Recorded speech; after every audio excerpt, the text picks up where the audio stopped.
pada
pemicu kebakaran belum tahu, Pak. Pemicu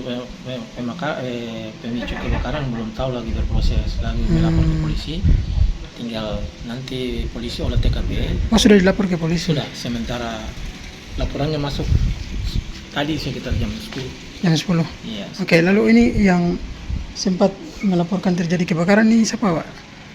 Yang sempat melaporkan kebakaran ini Ibu Bendahara. Lalu Ibu Bu Bendahara panggil Pamung Praja. Pamung Praja Iya, untuk pemadaman. memberi pemadaman. Oke. Lalu sekitar